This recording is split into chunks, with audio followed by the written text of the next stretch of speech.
முன்னுரை. இறைவனின் உண்மையான வாழ்வு அன்றாட தொடர் ஒளிபரப்புக்கு உங்களை வரவேற்கிறோம். இதில் நம் காலத்திற்கென ஒலிக்கும் இறைவனின் குரலை நாம் கேட்கிறோம், அவரை பற்றி அறிந்து கொள்கிறோம், அவரோடு தனிப்பட்ட உறவுக்குள் நுழைகிறோம். அத்தியாயம் 106.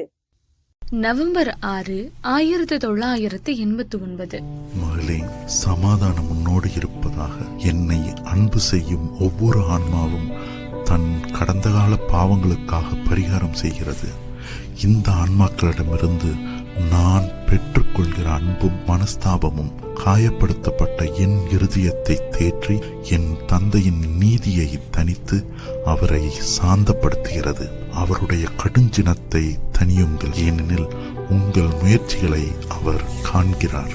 உண்மையில் உங்கள் நல்ல கருத்துக்கள் அனைத்தையும் அவர் தம் கருத்தில் எடுத்துக்கொள்கிறார். நீங்கள் பலராக இல்லை, ஆனாலும் அந்த மிக சில ஆன்மாக்களுக்காகவும் கூட என் தந்தையின் திருக்கரத்தின் கோபம் தணிகிறது. விசுவாசம் கொண்டிரு, செவி, நீ கேட்பதை பெற்றுக்கொள்வாய் என்று விசுவசி. என்னில் நம்பிக்கை கொண்டிரு, நான் உயிர்த்தெழுந்திருக்கிறேன்.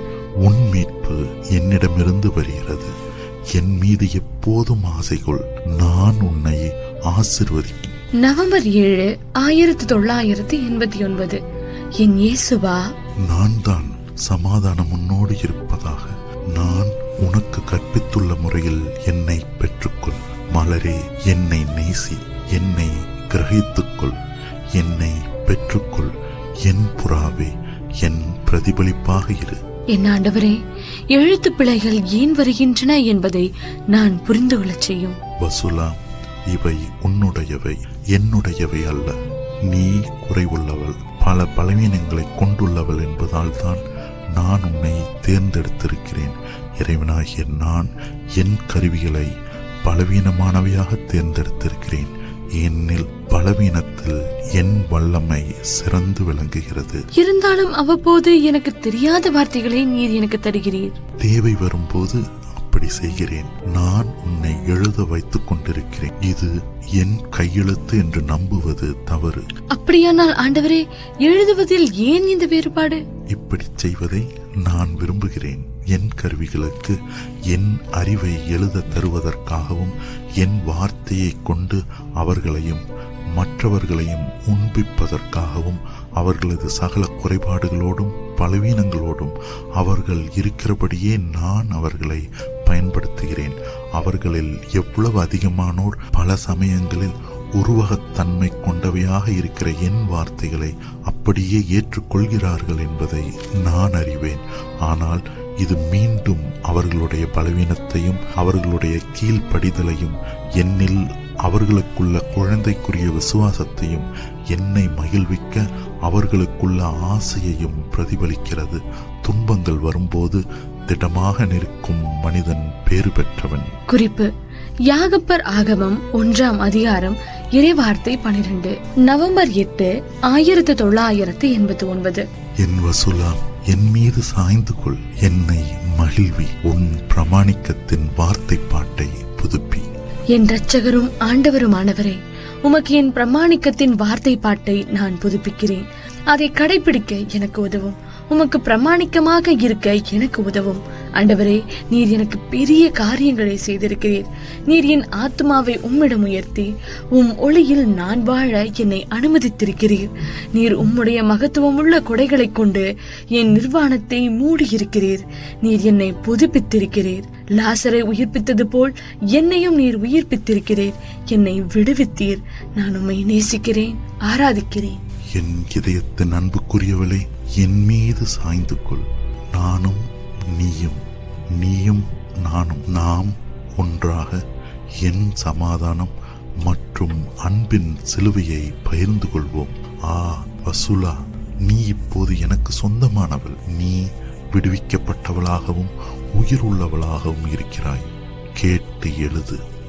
என் திராட்சை தோட்டங்களை இப்போது நான் இன்னும் விரிவுபடுத்துவேன். ஏனெனில் இந்த தலைமுறையினர் மிகவும் ஆன்மீகமற்றவர்களாக தங்கள் இடக்கரத்தினின்று வலக்கரத்தை பிரித்தறிய முடியாதவர்களாக இருக்கிறார்கள். ஏனெனில் அவர்கள் திரைமறைவிலும் இருளில் வாழ்கிறார்கள். நான் இந்த முறையில் உங்கள் அனைவரையும் சந்திக்க வருகிறேன். நான் விரைவில் திரும்பி வருவேன். என்னை தடுத்து நிறுத்த யாராலும் முடியாது.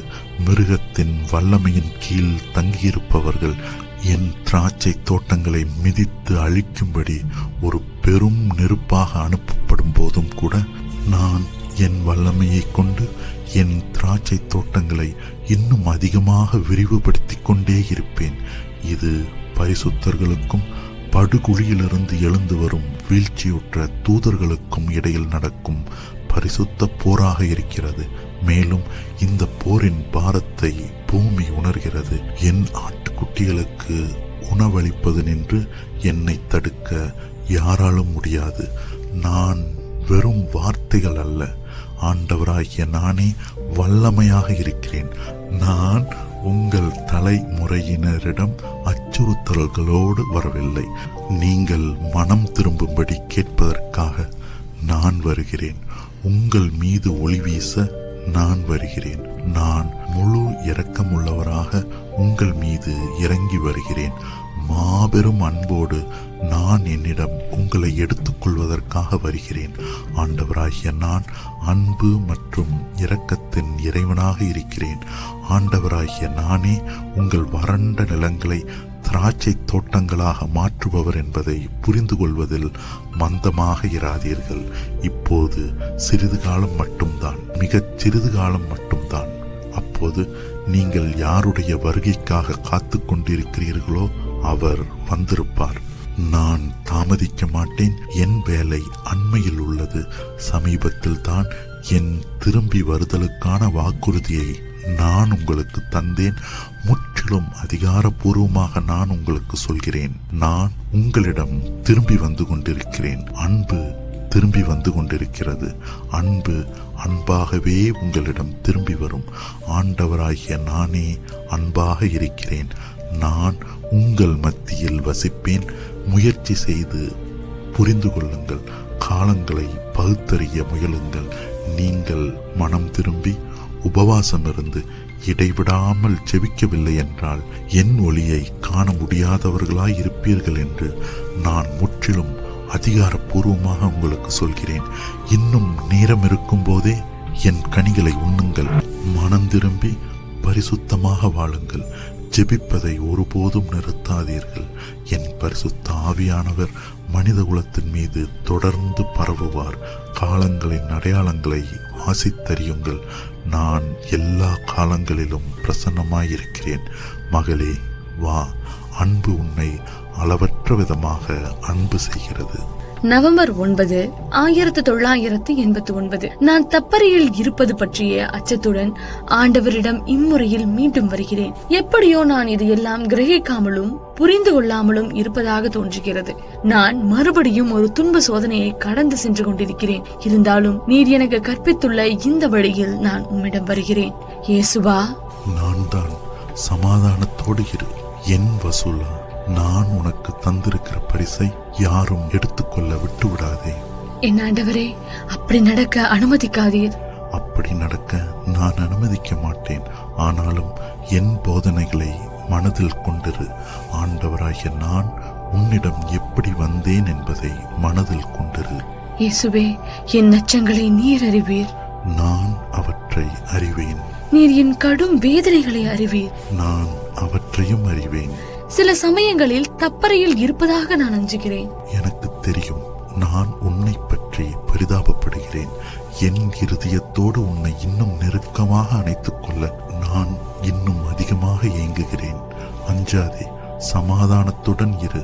உன்னிடம் இருப்பது என்னிடமிருந்தே வருகிறது என்று நான் உனக்கு காட்டுவேன் என்று இன்று நான் உனக்கு சொல்கிறேன். பொறுமையாக இருக்க கற்றுக்கொள். என்னிடமிருந்து கற்றுக்கொள். நான் சொல்வதை கேள். என் மீது சாய்ந்து கொள். உன் நேரத்தை எனக்கு அர்ப்பணி. ஒருபோதும் ஜெபிப்பதை நிறுத்தாதே. குறிப்பு: இங்கே எழுதுவது சற்று நேரம் நின்றிருந்தது. வசூலா, எப்போதிலிருந்து நீ என்னை அன்பு செய்கிறாய்? எழுத தொடங்கிய நேரத்திலிருந்து நான் உம்மை அன்பு செய்கிறேன். என் காவல் தூதர் தானியேலுக்கு பிறகு நீர் இம்முறையில் என்னை அணுகிய போதிலிருந்து உம்மை நான் அன்பு செய்கிறேன். எழுத்துக்களின் வழியாக நான் உன்னிடம் வந்திருக்கிறேன். எழுத்துக்களின் வழியாகவே நான் உன்னை எழுப்பியிருக்கிறேன். எழுத்துக்களின் வழியாகவே நான் உன்னை உருவாக்கியிருக்கிறேன். எழுத்துக்களின் வழியாகவே என் அறிவை நான் உனக்கு போதித்திருக்கிறேன். எழுத்துக்களின் வழியாக நான் உன்னை உருமாற்றியிருக்கிறேன். எழுத்துக்களின் வழியாக கடவுளற்ற பல மனிதர்களை நான் மனம் திரும்பியிருக்கிறேன். மீண்டும் எழுத்துக்களின் வழியாகவே என் திருச்சபையின் நிலையை நான் உனக்கு காட்டியிருக்கிறேன். எழுத்துக்களின் வழியாக என் திரு இருதயத்தை நான் உனக்கு காட்டியிருக்கிறேன். நான் உனக்கு தரும் இந்த பக்தி ஆர்வம் உன்னுடையது என்றோ உன்னிடமிருந்து வருகிறது என்றோ நீ எப்படி நம்பியிருக்க முடியும்? மலரே, நீ மிக ஈனமானவள் என்பதாலும் என் திருச்சபையிலிருந்து நீ வெகு தூரத்தில் இருக்கிறாய் என்பதாலும் தான் நான் உன்னை தேர்ந்தெடுத்தேன். நீ இறந்து விட்டவளாக இருந்ததால் என் திட்டங்களை நிறைவேற்றுவதற்கு எந்த ஒரு மனித சக்தியோ அல்லது மனிதர்களின் பரிசுத்தனமோ எனக்கு தேவையில்லை என்று உலகிற்கு காட்டவே நான் உன்னை தேர்ந்தெடுத்தேன். குறிப்பு: இயேசு அநேகமாக ஒரே மூச்சில் இதெல்லாவற்றையும் சொன்னார். இது பரிசுத்த வேதாகமம் இப்படி சொல்வது போன்றது: ஞானிகளை நாண செய்ய மனித கண்களில் மடமையானதையும் வலிமையானதை நாண செய்ய மனித கண்களில் பலவீனமானதையும் இறைவன் தேர்ந்து கொண்டார். எளியவர்கள் என்றும் இழிவானவர்கள் என்றும் உலகம் கருதுபவர்களை, முற்றிலும் ஒன்றுமில்லாமையாக இருப்பவர்களை அவர் தேர்ந்து கொண்டார். எல்லாமாக இருப்பவர்களை வெட்கப்படுத்தவே அவர் இப்படி செய்தார். அறிஞர்களுக்கும் புத்திசாலிகளுக்கும் இதை மறைத்து குழந்தைகளுக்கு இந்த காரியங்களை வெளிப்படுத்துவதற்காக இன்று வரையிலும் நான் பிதாவுக்கு நன்றி கூறுகிறேன். குறிப்பு: மத்தேயு 11ஆம் அதிகாரம் இறைவார்த்தை 25. என் சமாதானம் மற்றும் அன்பின் சிலுவை மனம் திரும்புதலுக்காகவும் அன்பிற்காகவும் சமாதானத்திற்காகவும் ஐக்கியத்திற்காகவும் உலகத்தை நோக்கி கூக்குரலிடுகிறது. என் வேலைகளின் நோக்கம் மனித குலத்தை தெய்வீகத்திடம் திரும்பி கொண்டு வருவதே. என் வேலைகள் என் இரக்கத்திடமிருந்து வருகின்றன. என் வசூலா, என் இருதயத்திற்குள் நுழைந்து அங்கே ஓய்விடு. இறைவனை அன்பு செய்வதே விடுதலை. நான் உன்னை விடுவித்திருக்கிறேன். கடவுளுக்கு மகிமை உண்டாகுக. எங்கள் ஆண்டவர் போற்றப்படுவாராக. நாசரேத்தூர் இயேசுவாகிய நான் உன் அருகில் இருக்கிறேன். இன்று என் திருப்பயண சுரூபத்தின் மூலம் நான் உன்னிடம் வருவேன். குறிப்பு: இயேசுவின் திரு இருதயத்தின் திருப்பயண சுரூபம் ஒவ்வொரு வீட்டிலும் 9 நாட்கள் தங்கும் ஒரு சுரூபம். நீ என்னிடம் கேட்கும் அருள் வரங்களை உனக்கு தர நான் ஒருபோதும் தவறுவதில்லை. ஆசீர்வதிக்கப்பட்டவளாயிரு. நான் உனக்கு உதவுவேன். ஜெபி, ஏனெனில் அது என்னுடன் பேசுவதாக இருக்கிறது. அப்போது நீ சொல்வதை நான் கேட்டுக்கொண்டிருப்பேன். என் சின்ன சம்மனசே, நானும் உன்னுடன் இருக்கிறேன். நாம். குறிப்பு: இது நம் பரிசுத்த அன்னை என்றென்றும் எக்காலம். நவம்பர் 13, 1989. என் குழந்தை, சமாதானம் உன்னோடு இருப்பதாக. அன்பிற்காக அன்போடு நற்செய்தி அறிவி. திருச்சபை மீண்டும் உயிர் பெறும். ஏனெனில் ஆண்டவராகிய நான் திருச்சபையினுள் உயர் பதவிகளில் தங்களை இருத்திக் கொண்ட போலிகளை நான் வெளியே தூக்கி எறிவேன். மகளே, என் தலையை ஊடுருவியுள்ள இந்த முட்களை, மிக அதிகமாக இரத்தம் வடிக்க செய்யும் இந்த முட்களை அகற்று. மகளே, அவர்களை கண்டு பயப்படாதே. ஏனெனில் நான் உன் அருகில் இருக்கிறேன். மேலும் நான் உண்மையாகவே உனக்கு சொல்கிறேன், என் வல்லமையை கொண்டும் என் மாபெரும் இரக்கத்தை கொண்டும் நான் இவர்களில் ஒவ்வொருவரையும் வெளியே வீசி எறிவேன். என் மகளே, மிகவும் நேசிக்கப்படாதவளாக இருக்கிற உன் சகோதரிக்காக வெகு நீண்ட காலமாக துக்கம் கொண்டாடியதை நீ பார்க்கிறாய். பல வருடங்களாக எங்கள் கசப்பான கண்ணீர்களை நாங்கள் விழுங்கிக் கொண்டிருக்கிறோம். ஓ ரஷ்யா, வெறும் மாமிச சிருஷ்டியே, தீமை உன் சொந்த கருப்பையில் சுற்றி கொண்டது. வெறும் தூசியும் சாம்பலுமான சிருஷ்டியே, மகா உன்னதரான நான் உன்னை உயிர்ப்பிப்பேன். ஏனெனில் நானே உயிர்ப்பாக இருக்கிறேன். நீ மீண்டும் உயிர் பெறும்படி நான் உன்னை பராமரிப்பேன். உன் மீது என் விரலை வைத்து நான் முன்பு உருமாறியது போல உன்னையும் நான் ஒரு மகிமையுள்ள நாடாக உருமாற்றுவேன். நீ கண்ணை பறிக்கும் வெண்ணாடைகளை மகத்துவமுள்ள விதத்தில் அணிந்திருப்பாய். மோட்சம் முழுவதும் தன் துக்க ஆடைகளை வெளியே தள்ளிவிடும். மோட்சத்தின் கசப்பான கண்ணீர்கள் மகிழ்ச்சியின் கண்ணீர்களாக மாறும். மோட்சம் முழுவதும் உன் உயிர்ப்பை கொண்டாடும். உன் பரிசுத்த அன்னையின் பரிந்து பேசுதலுக்காக அவர்களுடைய திருப்பாதங்களின் அருகிலிருந்து இடைவிடாமல் ஜெபித்துக் கொண்டிருந்த மறைசாட்சி புனிதர்கள் அனைவரும் இந்நாளிலும் என் அன்னையோடும் அவர்களது எண்ணற்ற பரிசுத்த தூதர்களோடும் இருப்பார்கள். இவர்கள் எல்லோரும் உங்கள் குழந்தைகளின் இல்லங்களுக்கு இறங்கி வந்து அங்கு அவர்களோடு சேர்ந்து தங்கியிருப்பார்கள். அதன் பின் நான் என் திருச்சரீரத்தை அவர்களுக்கு உணவாக அளிப்பேன். என் திரு ரத்தத்தை அவர்களுக்கு பானமாக தருவேன். ரஷ்யா என்னை போற்றி புகழ்ந்தபடி மிகுந்த அன்போடு என்னை உண்டு பருகும். என் ரஷ்யா உங்கள் காலங்களுக்கும் வரவிருக்கும் தலைமுறைகளுக்கும் தன் மாபெரும் மனம் திரும்புதலின் மூலம் உயிருள்ள முன்னுதாரணமாக இருக்கும். பலரால் மிகவும் அன்பு செய்யப்படாதவளாயிருக்கிற உன் சகோதரி தன் தீய நடத்தை முழுவதையும் துறந்துவிட்டு தன் முழு வலிமையோடு என்னை தன் கடவுள் என்று அழைப்பாள். வசுலா, உன்னால் கேட்க முடிகிறதா? கவனி, உன் சகோதரியின் குழந்தைகளின் புலம்பலை கவனி. குறிப்பு: துன்பப்படும் ரஷ்யாவின் மக்களுக்காக மட்டுமின்றி விவரிக்க முடியாத அளவுக்கு கடவுளின் குரல் சோகமாக ஒலித்ததாலும் நான் அழத் தொடங்கினேன். அவளுடைய குழந்தைகள் புலம்புகிறார்கள். அங்கே அழுகை இருக்கிறது. அழுது கொண்டிருப்பவர்கள் என் ரஷ்யாவின் குழந்தைகள். மோட்சம் முழுவதும் அவர்கள் துக்கப்பட்டு அழுவது அப்பட்டமாக கேட்கிறது. அவர்கள் துன்பத்தைக் கண்டு மோட்சம் ஆழமாக நெகிழ்கிறது. அவளை நேசிப்பதை ஒருபோதும் நிறுத்திவிடாதிருக்க நான் இப்போது அவளுடைய இந்த உடலின் அருகில் இருக்கிறேன். என் கை அவளுடைய குளிர்ந்து போன இதயத்தின் மீது இருக்கிறது. அவளுடைய எலும்புகள் அவளுடைய கல்லறையிலிருந்து மீண்டும் மலரும். அவளுடைய பெயர் ஒரு தனி சிறந்த முறையில் புகழ்ந்து பேசப்படும். ஏனெனில் நான் அவளையும் அவளுடைய மகன்களையும் மகள்களையும் அலங்கரிப்பேன். இவ்வாறு எனக்கும் அவளுக்கும் இடையில் சமாதானம் மற்றும் அன்பின் உடன்படிக்கை ஒன்று கையெழுத்திடப்பட்டு முத்திரையிடப்படும். நான் அவளை அன்பு செய்கிறேன், எப்போதும் அன்பு செய்து வந்திருக்கிறேன். எனக்கு அவள் காட்டிய பிரமாணிக்கமின்மையாலும் அவளுடைய கொடிய குணத்திலும் கூட நான் அவளை ஆசிர்வதித்தேன். இது என் மகிமையுள்ள புதுமையாக இருக்கும். சற்று பொறுத்திருந்து பார். எந்த காரணமுமின்றி என்னை வெறுத்து அந்த வெறுப்பில் உறங்கிவிட்டவர்களும் கூட என் மகன்களாக இருப்பதாலும் அவர்கள் இன்னும் அவளுடைய கற்பப்பையில் உயிரோடு வாழ்வதாலும் நான் அவர்களையும் உயிர்ப்பிப்பேன்.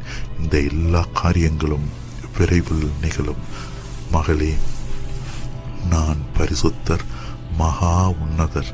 நான் மிக பரிசுத்த திருத்துவமாக இருக்கிறேன். என்னை மகிழ்வி. இன்று நான் சொல்வதை நீ கேட்டது போல நான் சொல்வதை கேள். கடவுள் திருப்தி அடைந்தவர் போல தோன்றினார். நம் திருநிலைப்படுத்தப்பட்டவருக்கு அல்லேலுயா. ஆண்டவரை மகிழ்வியுங்கள், இதய பரிசுத்தத்தனத்தில் அவரை தேடுங்கள். நாங்கள் இடைவிடாமல் உங்களை காவல் காக்கும் உங்கள் தேவதூதர்களாக இருக்கிறோம். குறிப்பு: தேவதூதர்களின் குரல்களிலிருந்து இது வந்தது. கடவுள் உன்னை அன்பு செய்கிறார். தானியேலாகிய நான் எப்போதும் உன்னுடன் இருக்கிறேன். சிறியவளாகவே நிலைத்திரு, ஏனெனில் ஆண்டவரை மகிழ்விப்பது இதுவே. குறிப்பு: என் காவல் தூதராகிய தானியேல். தானியேல், மக்கள் வெளிப்பாட்டையும் என்னையும் அறிந்து கொள்ள தொடங்குகிற கூட்டங்களை நான் எப்படி தவிர்க்க முடியும்? நான் எப்படி சிறியவளாக நிலைத்திருக்க முடியும்? பிறரால் காணப்படுவதை நான் எவ்வளவு வெறுக்கிறேன் என்பது உமக்கு தெரியுமே. வசூலா, சிறியவளாக நிலைத்திருப்பது என்பதன் பொருள் தாழ்ச்சி உள்ளவளாகவும் ஆண்டவருக்கு பிரியமானவளாகவும் நிலைத்திரு என்பதாகும். நீ ஒன்று கூட்ட வேண்டும் என்பது ஆண்டவரின் விருப்பம் என்பதை நினைவில் கொள். குறிப்பு: மாதாந்திர ஜெப கூட்டங்கள். அச்சம் கொள்ளாதே, அவருடைய செய்தி அறிவிக்கப்பட வேண்டும். உலகம் சமாதானத்தின் அரசிடம் வந்து அவரை சந்திக்க வேண்டியுள்ளது. உன் தலைமுறை கடவுளை அடையாளம் கண்டுகொண்டு மனம் திரும்ப வேண்டும். இறைவனின் இரக்கமுள்ள வேலைகளுக்காக நன்றி கூறு. தானியேலாகிய நான் உனக்காக இடைவிடாமல் ஜெபிக்கிறேன். நீ நல்லவளாக இருக்க வேண்டும் என்று கடவுள் விரும்புகிறார். அச்சமின்றி அவருடைய அன்பை மனித குலத்தின் முழுவதற்குமாக வெளிப்படுத்து. மகா உன்னதர் உன்னையும் இச்செய்தியை நாடுகளுக்கு அறிவிப்பதில் தங்களை ஈடுபடுத்திக் கொள்ளும் அனைவரையும் ஆசிர்வதிக்கிறார். அன்பு உங்கள் அனைவரையும் அன்பு செய்கிறது. நவம்பர் 14, 1989. என் ஆண்டவரா, நான் இன்னும் பெரிய விசுவாசத்தை விரும்புகிறேன். எனக்கு அது தேவைப்படுகிறது. என் வசூலா, வற்புறுத்தி கேட்காதே, சாதாரணமாக கேள். என் அளவற்ற இரக்கத்தையும் அன்பையும் புரிந்து கொள். ஆகவே இந்த வார்த்தைகளை சொல். என் மீட்பரே, என் அன்பை அதிகரியும், என் விசுவாசத்தை அதிகரியும், என் நம்பிக்கையை அதிகரியும். உம்முடைய தெய்வீக சித்தத்தின்படி இவை அனைத்தும் செய்யப்படுவதாக. ஆமீன். அவசரப்படாதே, அவசரப்படாதே. நீ எப்போதும் அவசரப்படுவதாக தோன்றுகிறது. நீ எப்போதுமே அவசரப்படுவதாக தோன்றுகிறது. ஏன்? குறிப்பு: விரைவில் குறிப்பேடுகளுக்கு திரும்பி வந்து இயேசுவோடு எழுதுவதில் ஈடுபட்டிருக்க வேண்டும் என்பதற்காக என் ஜெபங்களை சில சமயங்களில் அவசரமாக சொல்லி முடிக்கும்படி நான் சோதிக்கப்படுகிறேன். நான் கேட்டுக்கொண்டிருக்கிறேன், ஆனால் நான் உன்னை விட்டு போய்விடுவேன் என்று நீ நினைப்பதாக தோன்றுகிறது. ஆகவே நீ அவசரப்படுகிறாய். ஏன்? அவசரப்படாதே. இந்த தனிப்பட்ட முறையில் நான் உன்னோடு இருக்கும்போது நீ சொல்வதை அதிகமாக கேட்கிறேன். உன் வேகத்தை குறைத்து ஜெபத்தின் ஒவ்வொரு வார்த்தையையும் தியானி. ஏன் இந்த அவசரம்? நான் உன் ஆசிரியர், நீ என் மாணவி. நான் பகுத்துணர உனக்கு கற்பித்திருக்கிறேன். நானே உன்னை உருவாக்கிய ஆசிரியர். நீ என் கட்டளைகளை மறந்துவிட எத்தனிக்கும் போது நான் அவ்வப்போது உனக்கு நினைவுபடுத்துகிறேன். நான் அபரிதமான வெளிப்பாடுகளை உன்னில் தொடர்ந்து பொழிவேன். வா, நாம் வேலை செய்வோம். முடிவுரை: இறைவனின் உண்மையான வாழ்வு அன்றாட தொடர் ஒளிபரப்பை இப்போது நீங்கள் கேட்டீர்கள். ஒரு புதிய ஒளிபரப்பில் மீண்டும் நாளை உங்களை காண நாங்கள் மிகவும் ஆவலாக இருக்கிறோம்.